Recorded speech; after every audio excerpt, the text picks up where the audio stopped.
I've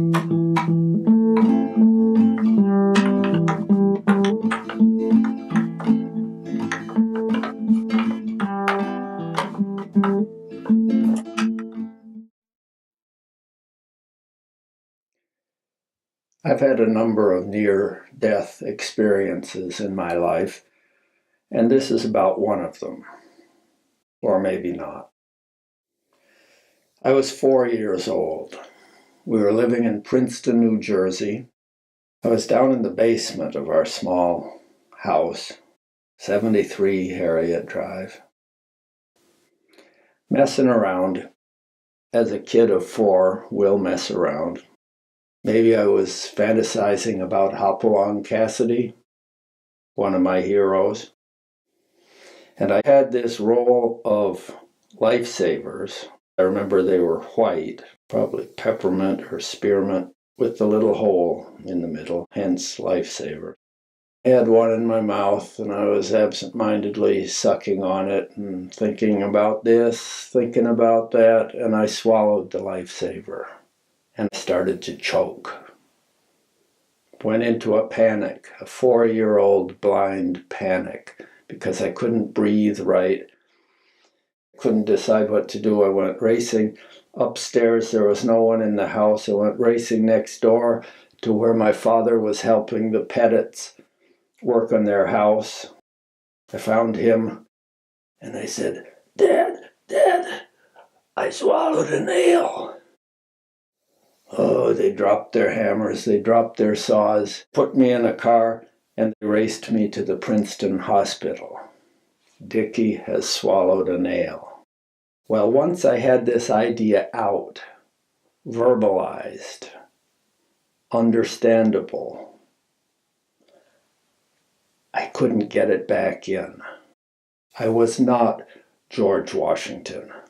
I could tell a lie as a 4-year-old boy who had chopped down my particular cherry tree.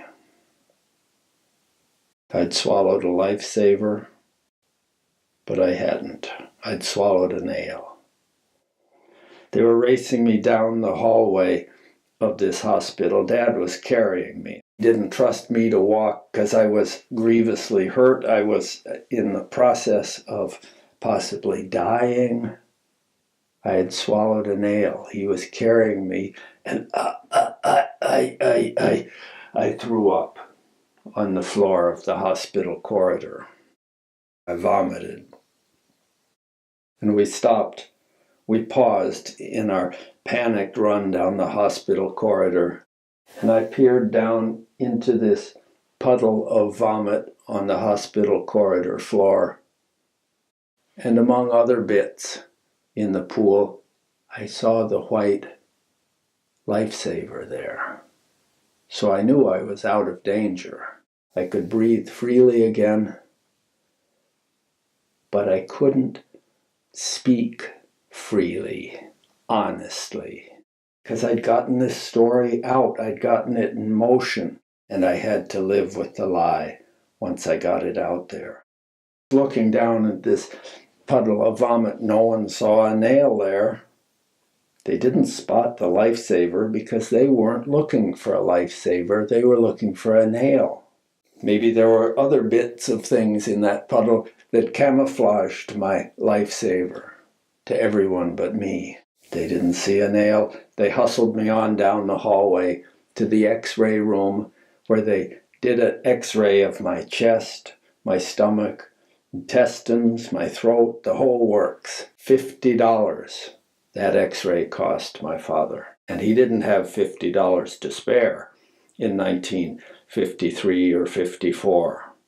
My father, this former missionary in India who'd come back to the States to take care of his wife, who'd had this severe nervous breakdown in India, and now was engaged in serious psychoanalysis with a doctor outside Princeton. This doctor I would hear about often, Dr. Gardner.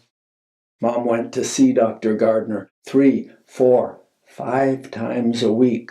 She had analysis sessions outside Princeton. This was serious psychoanalysis. It wasn't casual talk therapy once a week. This was serious Freudian psychoanalysis, and that was costing our family plenty as well. But $50 on top of all the expense of serious psychoanalysis was more than my father needed as a financial strain. But that didn't occur to me, little Dickie, with my story of the swallowed nail that had resulted from a moment of very real physical, psychological panic. I had to play this story out, this lie I had to play out. So when they were about to do the chest x-ray, the stomach x-ray, I didn't protest that no, there was no nail. Don't spend the $50 on me. $50 was an abstraction to me. I didn't understand money. I didn't understand the stress of financial strain my father must have been going through, and my mother, and the whole family, all much older. My sister, who truly was incapable of telling a lie, except when she pretended that Tinker Bell was out in the woods near our house and would sprinkle fairy dust on her and Helen Pettit, her pal, who would go out in the woods there and have magic dust sprinkled on them by Tinker Bell, and they could fly in the woods nearby. That was a lie, she told me. Seemed real to me, though. I wanted to go along with them and fly. So maybe I wasn't the only one who trafficked in mischief in Princeton, New Jersey in 1953 or 54. But they did the x-ray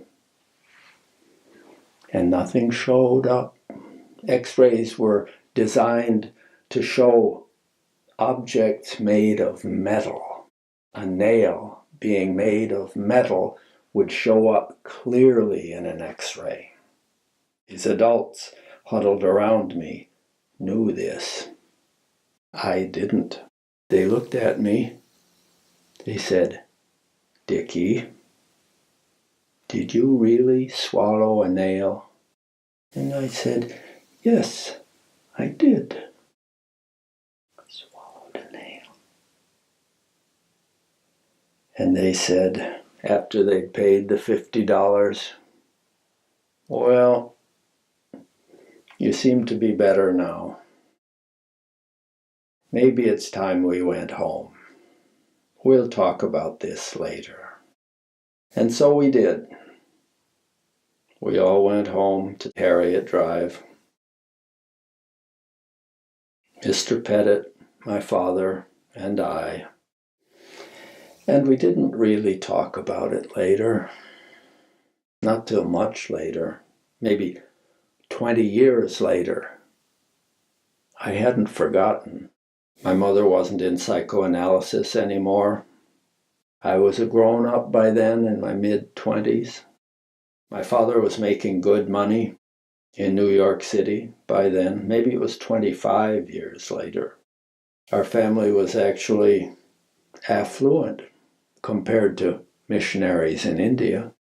Not compared to many people in the US, but compared to missionaries in India. We were very comfortable at that point. I think we even had 2 cars. Dad had bought a used Buick convertible, a Buick Special, white with red seats and a black top that would roll back.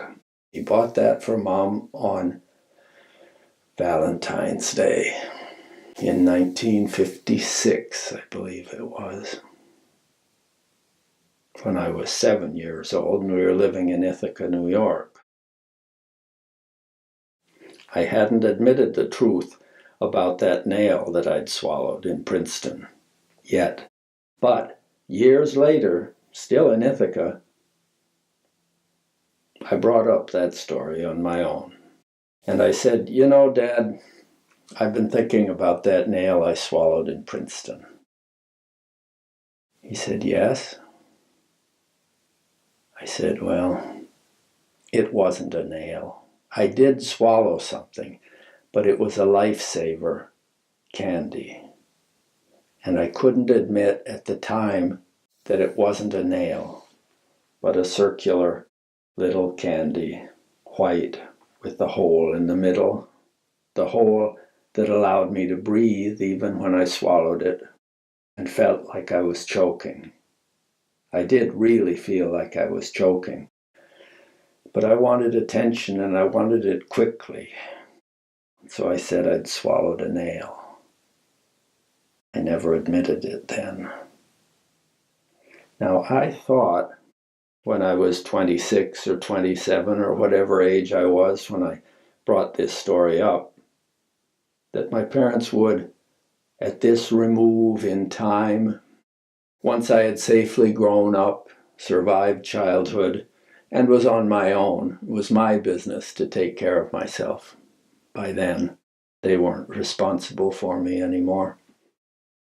I thought they would find this story amusing, this incident. And I framed it in such a way that they could tell I thought it was somewhat amusing. And when I expected them to smile at this admission all these years later that what I had swallowed was not a nail, but a candy with a hole in the middle, Dad received my explanation in rather stony silence. Possibly because he remembered how scared he had been that afternoon in Princeton, thinking I might die from swallowing a nail. He had taken me seriously, and he had spent money that he didn't have to spare on this nail I had swallowed, but hadn't. George Washington was better off telling the truth about his little cherry tree.